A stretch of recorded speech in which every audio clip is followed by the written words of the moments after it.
जगाला धडकी भरून सोडवणारी फौज घेऊन जेव्हा जेव्हा तो चालून जाई तेव्हा तेव्हा नरव्याघ्राप्रमाणे असणाऱ्या योद्ध्यांची हृदयसुद्धा कंपनामय होत असत. हे वर्णन आहे एका महान सेनापतीचं. छत्रपती संभाजी महाराजांच्या बलिदानानंतर मराठ्यांच्या साम्राज्यावर औरंगजेबाचे काळे ढग जमायला सुरुवात झालेली होती.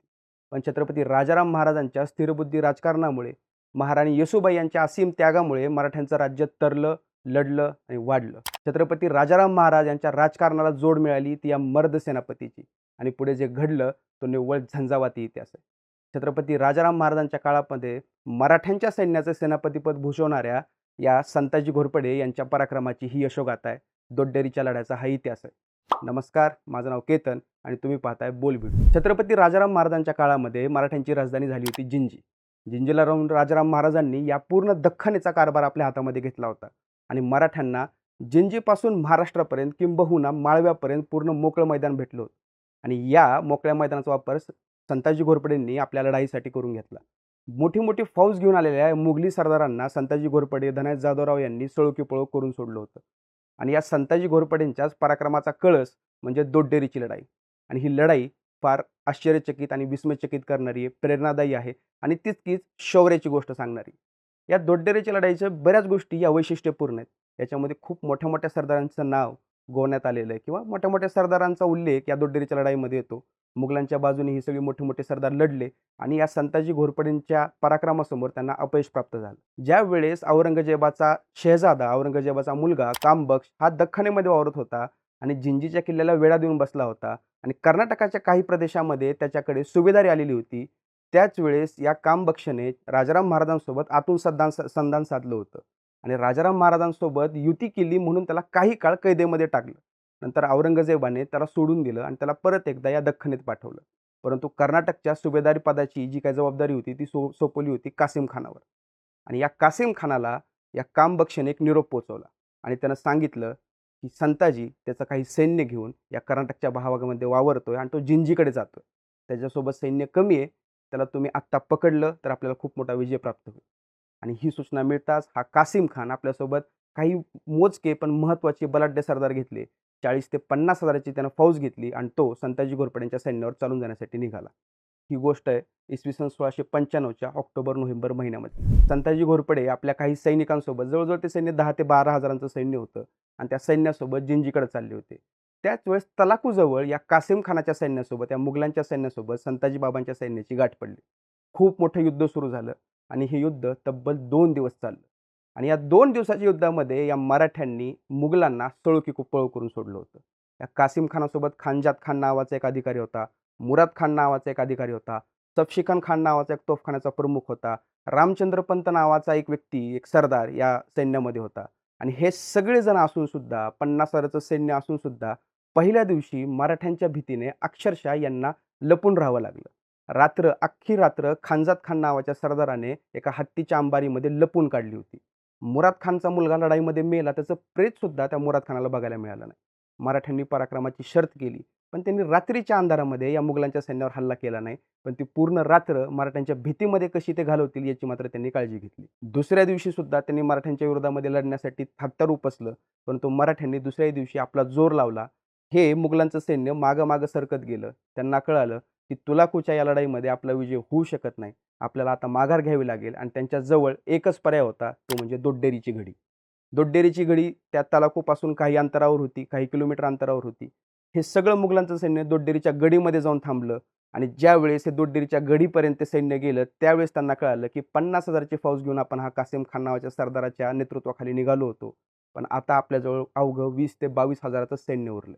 आणि याच्यावरून मराठ्यांमुळे या मुघलांची किती मोठी हानी झाली याचा आपण अंदाज बांधू शकतो. कासिम खान आपल्या सरदारांसोबत आणि उरल्या-सुरल्या सैन्यासोबत त्या दोड्डेरीच्या गडीमध्ये जाऊन पोहोचलं. त्या गडीच्या बाजूला एक खूप मोठा तलाव होता. या गडीच्या सहाऱ्याने, त्या तलावाच्या सहाऱ्याने आपण इथं आरामात राहू शकू आणि बादशाह आपल्याला कुठली ना कुठली तरी मदत सहजपणे पाठवेल आणि आपण या संताजीचा पराभव करू, अशा प्रकारची स्वप्न बघून हा कासिम खान दोड्डेरीच्या गडीच्या आश्रयाला गेला होता. पण त्यानं केलेली ही सगळ्यात मोठी चूक होती, याचा त्याला अंदाज नव्हता. मराठे या दोड्डेरीच्या परिसरामध्ये पसरले. त्यांनी या दोड्डेरीची सगळीकडून नाकाबंदी केली आणि या मुघलांना कुठल्याही पद्धतीची रसद पोहोचू नये याची त्यांनी काळजी घेतली. आणि आतमध्ये कासिम खान, खानजात खान, मुराद खान, सफशिकन खान हे सगळेजण पहिल्या दिवशी 2-3 दिवस लढाई करून त्याच्या आधीचा प्रवास करून आल्यामुळं थकले होते. 2 दिवस ते हरले होते या मराठ्यांकडून. त्याच्यामुळे हे मुघलांचं सैन्य काहीसं स्थिर झालं, काहीसं सैल झालं आणि त्यांनी पहिल्या दिवशी तिथं मोठ्या-मोठ्या मेजवाना झाडायला सुरुवात केली. परंतु बाहेर असणारं सैन्य मात्र या मराठ्यांच्या तलवारीला बळी पडत होतं. मराठ्यांनी या दोड्डेरीच्या गडीला वेढा घातला. संताजी घोरपडेंनी या गडीला अतिशय मजबूत वेढा घालण्याचं काम केलं. आजूबाजूच्या प्रदेशामध्ये त्यांनी छापेमारी करत या मुघलांची रसद तोडण्याचं काम केलं. पहिला दिवस गेला, दुसरा दिवस गेला, तिसऱ्या दिवशी गडीमधला चारा संपला. आपल्यासोबत हत्ती आहेत, उंट आहेत, घोडे आहेत याची त्यांनी काळजी घेतली नाही. कारण गडीमध्ये अन्नधान्य साठा आणि चाऱ्याचा साठा हा कमी होता आणि आता चारा संपायला आला. जनावरांचे हाल व्हायला सुरुवात झाली. सर्वसामान्य सैनिकांना जेवण मिळणं कमी झालं. दुसऱ्या दिवशीपासून त्यांची उपासमार सुरू झाली. तब्बल 2 दिवस ते उपासमारीचे शिकार झाले. या मोठ्या सरदारांना देण्याएवढंच अन्न राहिलेलं होतं. त्यांनी ते सगळं अन्न आपल्याकडे जमा करून घेतलं. या कासिम खानला अफूचं प्रचंड व्यसन होतं. 3 दिवस झाले त्याला अफू मिळाला नव्हता. त्याला अफूचं व्यसन करायला मिळालेलं नव्हतं. बाहेर संताजी बाबांनी वेढा बळकट केलेला होता. त्याच वेळेस 3 दिवसानंतर या कासिम खानापर्यंत एक बातमी येऊन पोहोचली, की हिम्मत खान नावाचा एक सरदार हा औरंगजेबाच्या आज्ञेने दोड्डेरीच्या गडीवर चालून येतोय, कासिम खानाच्या मदतीला येतोय. पण हा सुद्धा कासिम खानाच्या मनातला एक गैरसमज होता, की आता त्याची सुटका होईल. संताजी घोरपड्यांच्या वेढ्यातून तो सहजपणे सुटू शकेल. कारण या हिम्मत खानाला दोड्डेरीच्या गडीपर्यंत पण जवळ न येऊ देता संताजी बाबांच्या सैन्याने, या मराठ्यांच्या सैन्याने त्याचा परस्पर पराभव केला. आणि हा हिम्मत खान तोच याचे वडील म्हणजे खान जमान बहादूर खान कोकलताश आणि बहादूर खान कोकलताश हा औरंगजेबाचा दूतभाऊ. आणि या ज्यावेळेस या गडीला संताजी घोरपडेंनी वेढा घातला होता, त्यावेळेस त्या हिम्मत खानाचा पराभव केला. या कासिम खानाची एकमेव आशा सुद्धा संपुष्टात आली. वेड्याचा 4था-5वा दिवस उजडला. कासिम खानाला अफू मिळालं नाही आणि कासिम खानाने अफूचं व्यसन करण्यासाठी त्याला अफू न मिळाल्यामुळं आत्महत्या केली. काही जण असं म्हणतात, की त्यानं त्या संताजी बाबांच्या दहशतीमुळे आत्महत्या केली. काही जण असं म्हणतात, की अफू त्याला व्यसन करायला न मिळाल्यामुळे त्यानं फाशी घेऊन आत्महत्या केली. खरं कारण आजपर्यंत कळालं नाही, पण अशा प्रकारचे काही ओझरते उल्लेख मुघलांच्या कागदपत्रामध्ये आपल्याला वाचायला मिळतात. कासिम खानानं आत्महत्या केली. बाकीचे सगळे सरदार गर्भगळीत झाले. 10 दिवस उलटले. आता मात्र गडीमधलंही सगळं अन्नधान्य संपलं होतं. उपासमार चालू होती आणि इकडे मराठ्यांनी एक वेगळा स्टँड घेतला, एक वेगळी भूमिका घेतली.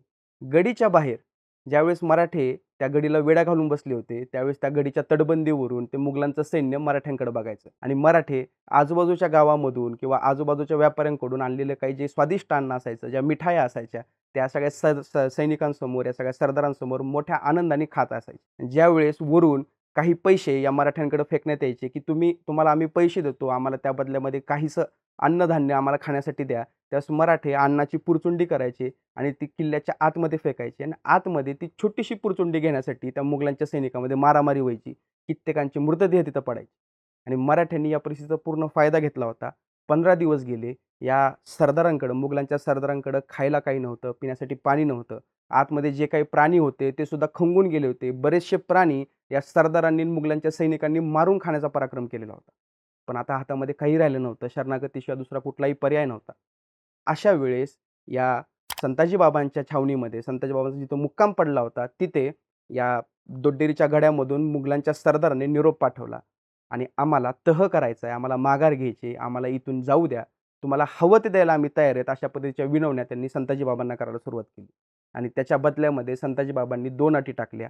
पहिली, किल्ल्यामध्ये जेवढं सामान-सुमान असेल, जेवढी जनावरं असतील, जेवढी शस्त्र असतील आणि जेवढं काही मौल्यवान खजिना असेल, तो सगळा आमच्या हवाली करायचा आणि इथून जर तुम्हाला तुमची सुटका करून घ्यायची असेल, तर त्याच्या बदल्यामध्ये आम्हाला 65 लाख रुपये द्यायचे. काही कागदपत्रांमध्ये संताजी बाबांनी या मुघलांकडून त्यांच्या सुटकेसाठी 65 लाख रुपये घेतले, अशा पद्धतीची नोंद आहे.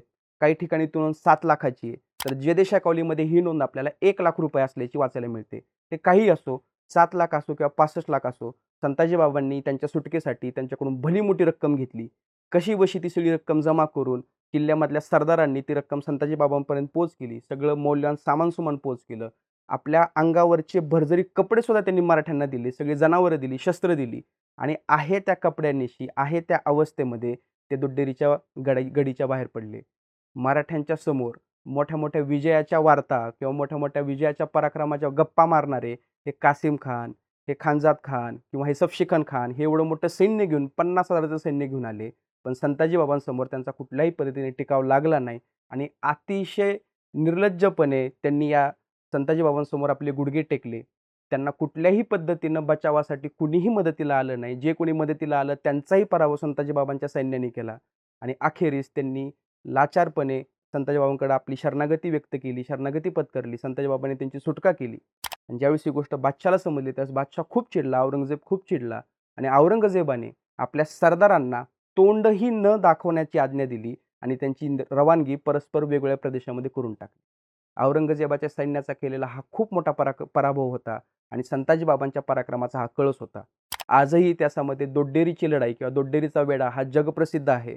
या लढाईविषयीचं वर्णन मुघलांच्या तत्कालीन प्रत्येक साधनामध्ये आपल्याला वाचायला मिळतं आणि त्याच्यामधूनच संताजी बाबांचा पराक्रम अधोरेखित होतो. तुम्हाला ही माहिती कशी वाटली हे आम्हाला कमेंट करून नक्की सांगा आणि बोल व्हिडिओच्या यूट्यूब चॅनल सबस्क्राईब करायला विसरू नका.